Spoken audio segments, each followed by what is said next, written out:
think a lot of people would agree with that, and I think, but I think it gets dangerous when you start defending your traditions at, to the detriment of, what the commandments are, right?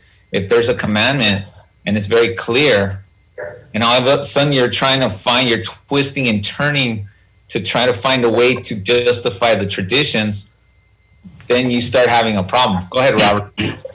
Yeah, I think this point is huge, because I could start seeing it even in my family. Every Sabbath, this is what we do, right? We go and it can become a routine. It could become a habit. This is just what we do. But it's having the state of mind to always go back and think and reflect as far as why it is that we're doing it, the reason for it. Not just because we do it. It's like my girls know every Saturday morning I leave. And I come back in the afternoon. They just know that. Why? That's Saturday he goes to church. But what is he doing? Everything that goes into it sometimes gets lost because it becomes a routine. And I think that's a danger that we have. And it's always important to go back and remember and, meditate and think about why it is that we do what we do. Also, one thing I had in mind is following traditions that actually contradict the commandments, as in what day we worship, right?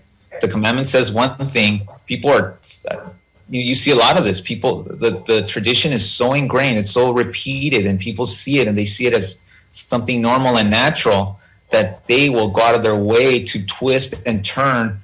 Like, they'll find any little verse in the Bible that insinuates that they met on a Sunday, and then they just wrap themselves around that and just hold on to it for dear life, even though everything else says, to the contrary. That to me is kind of like where they're used to their tradition, they want to hold on to it, and so they see something that contradicts it, the actual Bible, they still want to hold on to that tradition, so they put that above the Bible, and I think that's what this scripture was sort of talking about. Yeah, and I think that there's a difference between tradition and routine and worship. Routine obviously is something that you do constantly. Tradition is just something that you impose on yourself to do something on a daily basis, or something that you want to pass on as something that you've done for a long time. So I think that there's a difference between all three. I actually think routine sometimes is good, because I think we are creatures of habit. I mean, if we have a routine where we're studying, or we have a routine where every time our check comes in, we separate the stuff that, what belongs to God and what belongs to us or whatever. It all belongs to God, but what we're going to hold on to, once you do it, you don't even have to think about it. And it's good. You're not like, I got to give this. You just do it, and you do it. And when you get up in the morning every day to get ready for whatever you have to do, sometimes routines are really great, actually. Definitely. I believe we're creatures of habit, so I think oftentimes we want to create routines that align with God, right? We want to take care of ourselves. We want to, worship him in the way that he wants us to worship him. And we want to do all those things, because that will make it like part of our second nature in a way. Yeah, definitely. Routine is not necessarily always a bad thing. Yeah. As long as you don't lose focus of why you're doing the routine. Robert, keep it up. Keep doing it. That routine. Okay. I'm trying. So what about secular people, right? Sylvia mentioned work can take over our lives, our job, like we'll do anything for our jobs, and we'll start sacrificing, anywhere we start sacrificing God, which should be a first priority for other things, One obvious one is drugs, when people get into drugs, they'll do anything to get it, and they'll just, unfortunately, it's a chemical thing, and their whole perception of reality is different. But we also have money, which can cause sometimes the same effect as drugs. If money becomes your obsession and money becomes what you worship, power can be something. Sex. You can end up worshiping yourselves if you put yourselves beyond everything else, and something even along the same line. What was that? I think that's Bill. and say, and stay I thought it could be idols as either alcohol or kind of a, you said, direct, it seems false worship, and we shouldn't do that. Okay. All right. So along the lines of worshiping yourself, right, is maybe worshiping your reputation, right? Like, why do you do stuff? Like, I always challenge myself. It's like, are you doing this because are you doing it out of love, or are you doing it because you want people to think you're a good guy? You know, I've asked myself a lot of times, because sometimes you got to question it, you know, like, am I just doing this because I want people to see that I'm doing something nice? Or am I really doing it because I feel it, or I feel compassion for somebody, want to help them? That's something you have to think about. We see also, sticking with the lesson, you know, we idolize rock stars, right? Actors, politicians. We idolize ideologies, like ways of thinking, our politics, our sports teams. And that leads me into a subject of the sports fan, or just the fan in general, right? Fan is short for fanaticism, correct? I'm a fan. I'm a big fan. Okay, so what do fans do? They paint themselves, right? They'll put half of their face white and half the color of their team. They'll, you know, everybody's seen the videos of when the Beatles come, and the girls are just crying, and sometimes guys are just crying because they can't believe that the Beatles are in front of their face. We've seen that. And we see now, you know, we're in that season. We see, you know, Black Friday's coming up, although, you know, it's COVID time, so that might not be the case. But people camp out like a week before to get those good deals, right? They camp out to make sure they're first in line to get those good deals. All that is something where things get distorted, right? To where you know, we long to have meaning in our lives, and to be driven towards worshiping God. That's the straight line towards satisfaction, but yet we try to get it in other different ways. So, you know, it, like, when I think of fans, I think of, they're more like, I also think, you know, just to practical, like, I think about my experience, and like how people said never put down the Raiders in front of a Raider fan, right? Because you might not make it out of that conversation in one piece. So it's kind of like, you know, when it comes to fanaticism, a lot of times people think, no, I'm a real fan. But the reality is, you're in competition with other people to see, like, the prestige of being the biggest fan becomes what you care about the most. And that can even be applied towards church. I'm the biggest fan of God. I'm more than you are. And it becomes a competition, right? To the point where you lose sight of what you're even worshiping, because you're so caught up with the fact that you're a bigger fan than the next guy. So just wanted to throw that out there, because I really do think a lot of people sort of start mixing things up. And I think that a lot of times Jesus really try to bring everything back down to reality. And that's one of the biggest blessings of him coming to earth, is just to try to make us understand, you know, what he really wanted, what God really wanted, because things were getting out of hand by being, you know, all mixed up. So the lesson, so does worshiping really mean just physically bowing down? It might sometimes, but not every time, because we see that in the examples below. You don't have to actually physically bow down so that you could be worshiping. And the lesson says, the lesson actually is like, sort of defines worship is whatever we love the most, whatever we focus our most attention on, and whatever we live for, that is what we worship. Okay? So in a way, they're kind of defining what worship is. And the sort of negative side to that, if you worship the wrong thing, they quote David Foster Wallace, who said, if you worship the wrong thing, it will eat you alive. And, you know, I mean, there's so many things that we could worship.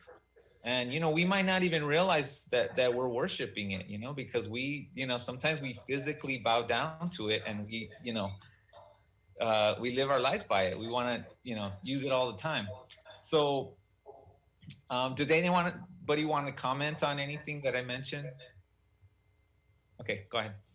Yeah, I think you've made very good points in terms of things that we in general, we can worship, like social media.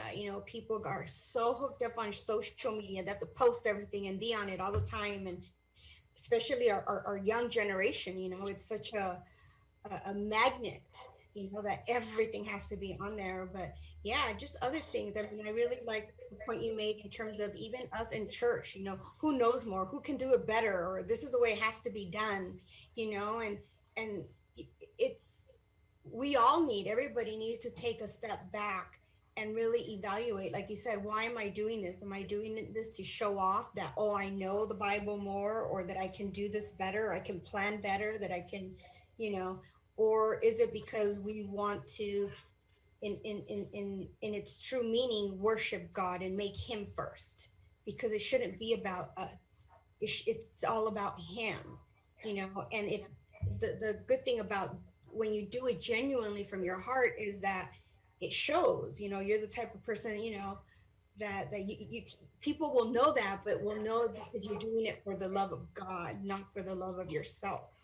For what I can do it better, or I'm better, I can organize it better, I can do, great, wonderful things, or I can have more, or I can look a certain way, or, your example of a team sports, people, you're right, or even shopping, people go, it's crazy, they'll stand in line for days and days and camp out, and, for that. And it's like, would you do that for church?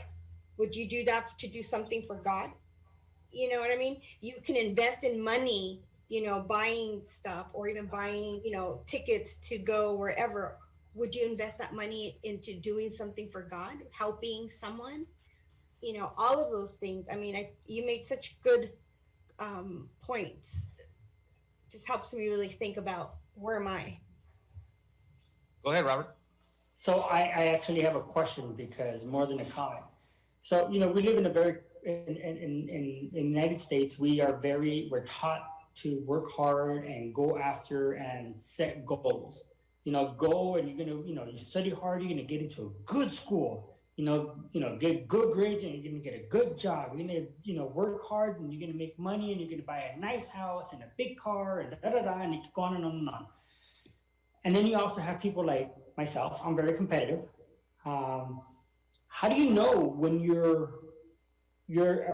when you tell your kids, am I worshiping your actions? Am I pushing you? How do you know when it's unhealthy, I guess you would call it, right?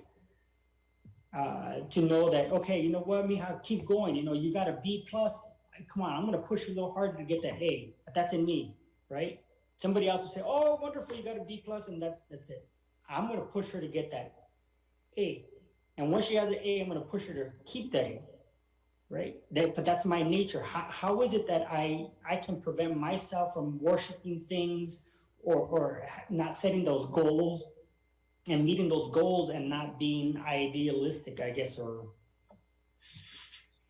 anybody? Well, Robert, I think you came to the right lesson, because we are going to talk about that stuff. I think, and really, I mean, I think we kind of already answered that in a way, because, it's not about what you do. It's not about the effort you put. It's where you put God in relation to that, right? What becomes, if getting an A means that you studied on Saturday and you're not going to church and you're not doing what you're supposed to, if you start putting those goals in front of your goal to connect with God, that's when it starts that's when you get into the danger zone. I would say you're in the zone, but that's when you have to start watching out. That's when you have to start questioning, sort of, Go ahead, Sylvia. Yeah, I was gonna say, I think there's a very fine line between, and there's nothing wrong with tradition, as going back a little bit, with tradition and routines and motivating yourself or your children or others to do things. I think that's important. I think it's important for us to have goals to set ourselves, but then you just have to think. And I think also setting goals, for your future, ultimately you definitely want to have God in your picture. Because if I just want to get good grades, so I can get into a good school, so that I can get into the career that I want, so that I can buy the house I want, in all those eyes, you've lost God a long time ago. You know what I mean? So I think that for everyone, especially as we're raising our children, and I don't have children, but I have nieces and nephews and my children at church, that we need to be able to remind them, like, what's the more we're able to keep ourselves accountable to who am I doing this for, it'll reflect that in your decisions in your life. Like, you don't have to have a big house. You want to, right? I don't know about you guys, but I love shoes. I have a lot of shoes, and there came a point in my life through church, actually, that, and this is not, I'm not proud of this, but I can wear shoes, like different shoes, every day for 2 months and not repeat my shoes. That's how many shoes I have. But I use all my shoes. But then I remember going to the store and just, oh, there's some shoes. Oh, there's shoes. And then I stopped. I haven't bought shoes in a long time because I'm like, do I want it or do I need it? Right. And that's something to ask ourselves, do I want it? And consult with God. Where do you want me? Where do you want me to spend my money, or, whatever it is, or achieve those goals? Or the minute we lose that, who we're here for, and we keep I want, you've lost. Right. You're already in a zone where you're so into yourself and what you want, what society wants for you, is telling you to do, that you've lost God in that. And I mean, this is the world we live in. Right. So let me get back right into the lesson. Out of the 10 commandments, there are 3 commandments that involve the topic of worship. Okay, and I'm a pretty quick reader, so in the next couple minutes, I'm going to read through the commandments 1, commandments 2, and commandments 4. They all cover the topic of worship, and you'll see that there's pretty good guidelines that we can use. Like, it covers who to worship, how to worship, when to worship, even why you worship. Okay, so let me go. I am the Lord your God, who brought you out of Egypt, out of the land of slavery. You shall have no other gods before me. Okay. You shall not make for yourself an idol in the form of anything in heaven above, or on earth beneath, or in the waters below. You shall not bow down to them or worship them. For I, Lord your God, am a jealous God, punishing children for the sin of the fathers to the 3rd and 4th generation of those who hate me, but showing love to 1,000 generations of those who love me and keep my commandments. Let me repeat: love me and keep my commandments. All right. And then we skip over to the 4th commandment. Although if you think about the 3rd one, not saying God's name in vain, is also being reverent to God. So, that's an expression of worship too. So I may be wrong in saying there's only 3, but remember the Sabbath day and keep it holy. 6 days you shall labor and do all your work, but the 7th day is the Sabbath to the Lord your God. On it you shall not do any work, neither you, nor your son, nor your daughter, nor your manservant or maidservant, nor your animals, nor the alien within your gates. For 6 days the Lord made heaven and earth and the sea and all that's in them, but he rested on the 7th day. Therefore, the Lord blessed the Sabbath day and made it holy. So, like I said, we answer a lot of questions in those commandments, and hopefully that came across. I know that this is getting a little glitchy, but hopefully it's why, and he explained how. He does give instructions. I think when you were talking about how worshiping other things kind of mess things up, one of the big reasons that the law exists is sort of to keep us on track. It's really easy to slide to where we're in a place where we're just not even close to where we should be. But the law remains the same, right? God's will is still the same. So we can always use that sort of to measure where we are in terms of, Jesus says you'll know them by this. compare the fruits and compare what you're doing, compare it to the law. And that's how you kind of can measure where you're at with things. But you see, when you start, rules and things like that, when you become legalistic, then you start to defend the rules and the traditions versus the actual law, which came straight from God. Or you try to say, well, things are, but this is a very, very important topic, and let's go back to the Bible and talk and a verse in Revelation chapter 14, verse 12. So that's Revelation chapter 14, verse 12. If somebody can read that for me. Here's the patience of the saints. Here are those who keep the commandments of God and the faith of Jesus. So I just keep wanting, great, thank you. I just keep wanting to highlight, keep my commandments. Those who keep the commandments and faith of Jesus. Okay. So a lot of what God wants and what His will is sort of a two-part thing, different ways of expressing that other part, which becomes, we're gonna talk about it in a later date of the Spirit, right? So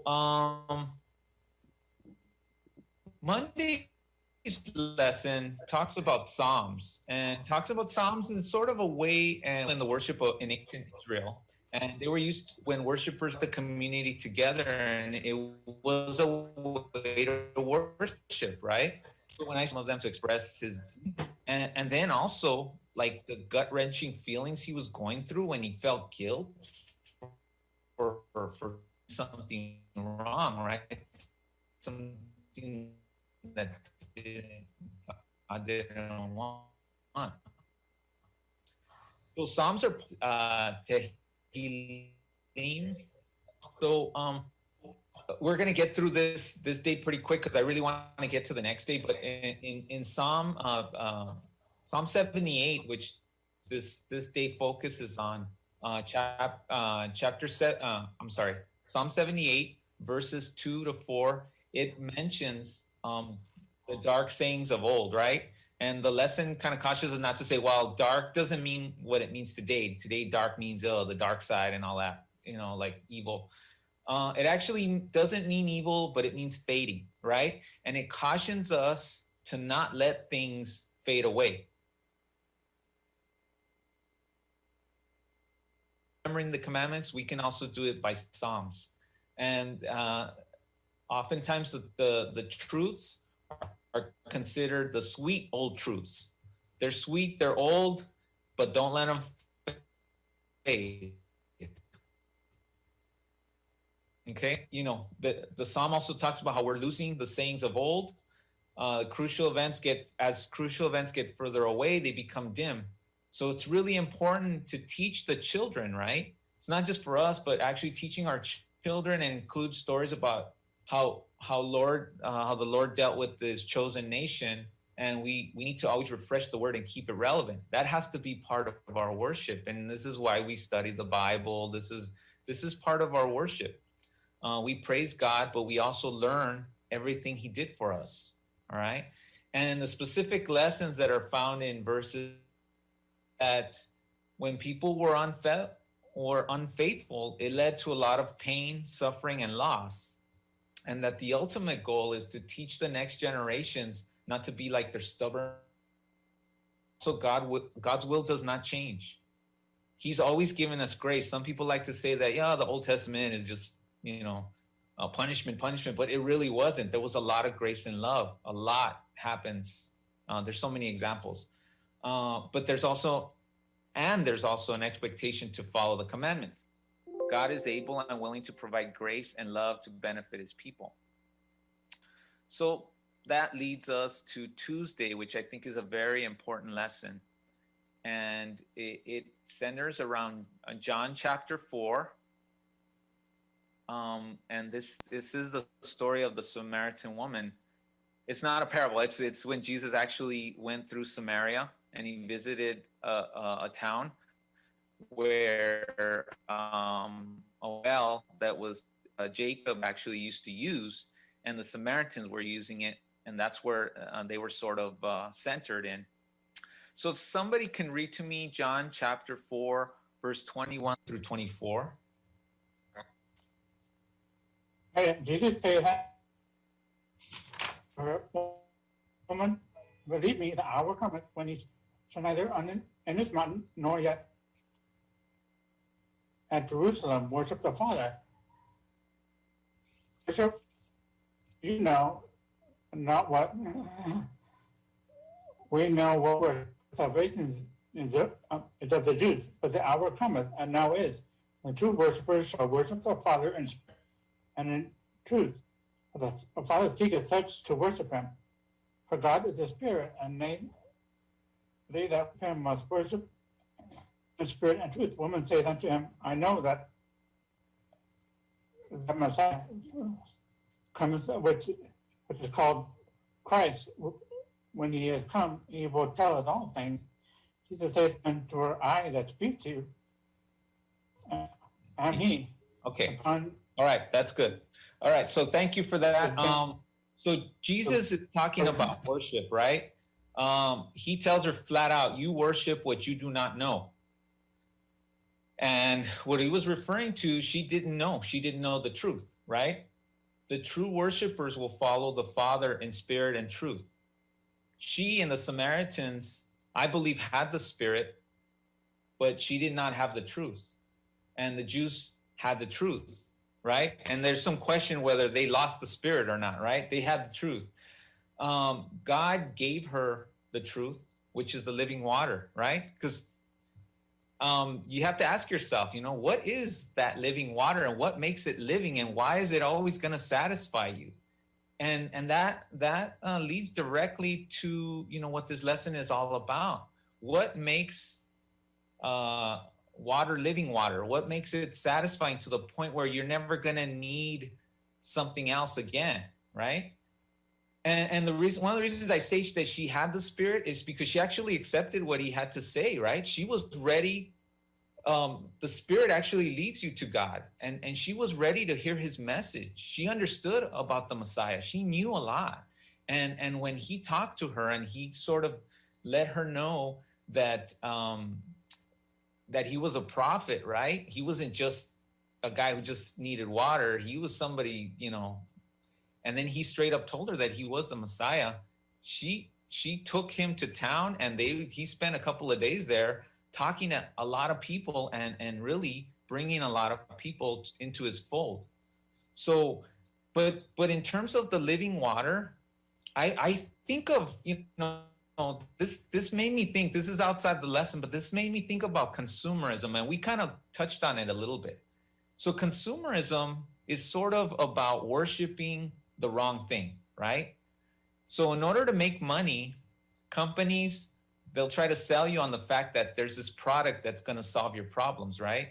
And so you buy the product and then they tell you you have to upgrade to the next level, right? You have to upgrade every year or who knows when.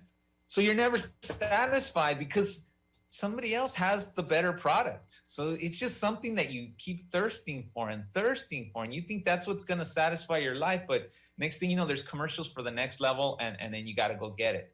That to me is sort of kind of what she was going through. Maybe with her husbands, maybe she thought that her companion was going to be the one that was going to bring her the satisfaction. Or I'm just speculating. I don't know, but it does kind of tie into what we're trying to say here. So, but I think that in consumerism, in the things that are material, there's a constant cycle of dissatisfaction.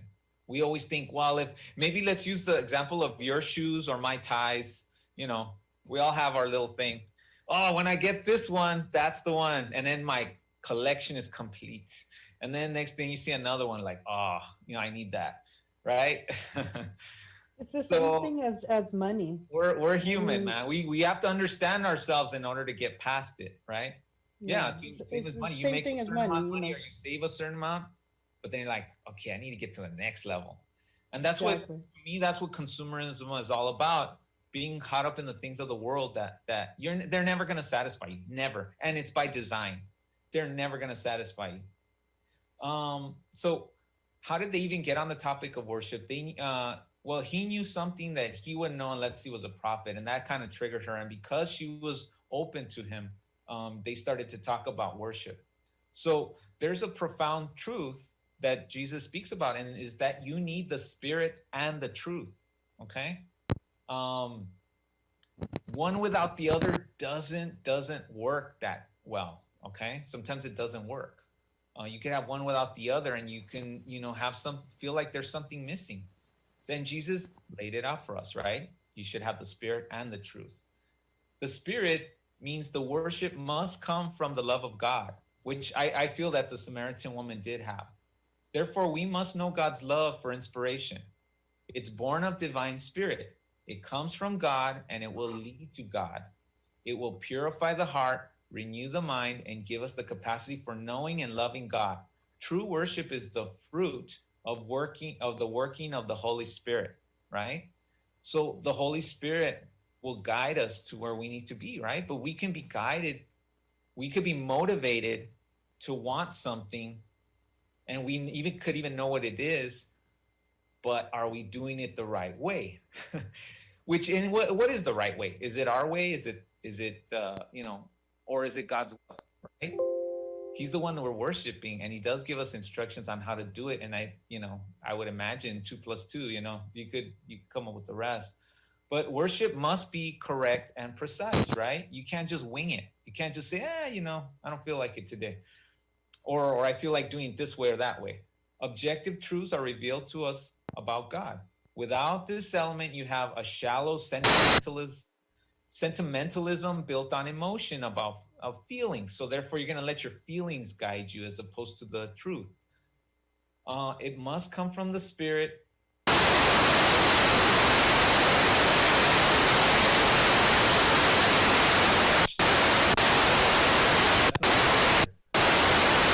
Inspiration. You're just following a routine, right? With nothing to sort of back it up. Or you can have the Spirit, but worshiping the wrong thing, unfortunately. And I think Bill wanted to say something.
Doing a really good job.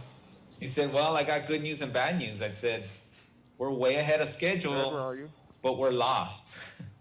We're completely lost. So, right, you can be doing really well on one thing, but be heading in the wrong direction. So that's kind of the moral of this story. Let's go to Wednesday and talk about the beauty of holiness. So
you know, yeah, I mean that, and that's what we have to sort of think about, right? So that worship, there's a beauty in holiness, right? And then so there's respect and love and submission and service to one another is beautiful, right? And the main theme is that that's what Jesus wanted for us, right? So that's how we know it's beautiful. That's how we know it's really, really something is really beautiful, not just in our eyes, but in the eyes of God, right? Okay, that's Mike 1. I think God sees us all as beautiful.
About before, the beauty of worship and holiness. I'm keeping an eye on the clock, so I'll run through this.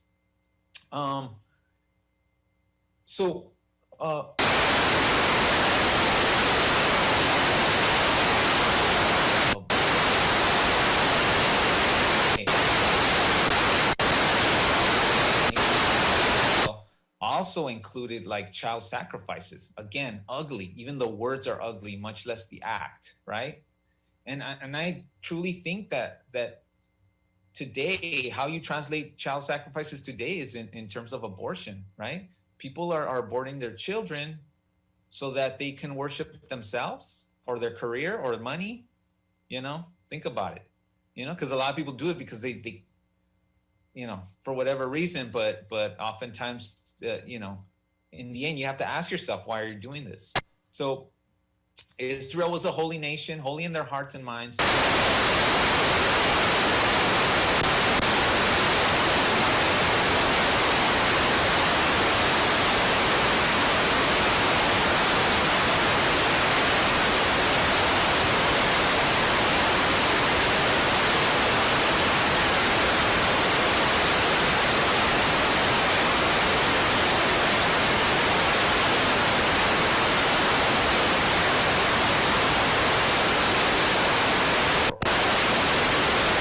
Thursday, the last day, is dealing with Israel and dedicated people, right? So religious and dedicated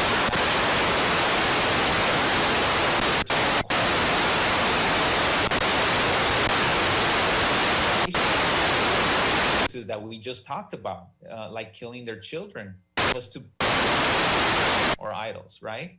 Worshiping correctly was an important part of protecting the Hebrew idolatry and false worship. Unfortunately,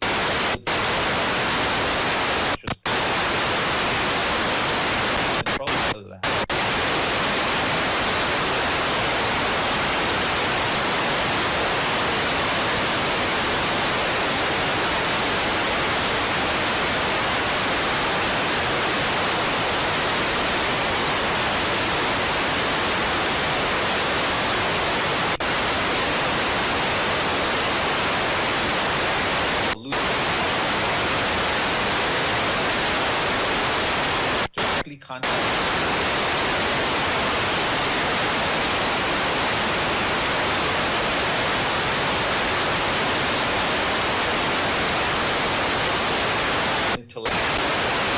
Ideas that we have to follow. So we're tempted to worship ideas and deify brilliant minds of philosophers, scientists, mathematicians. The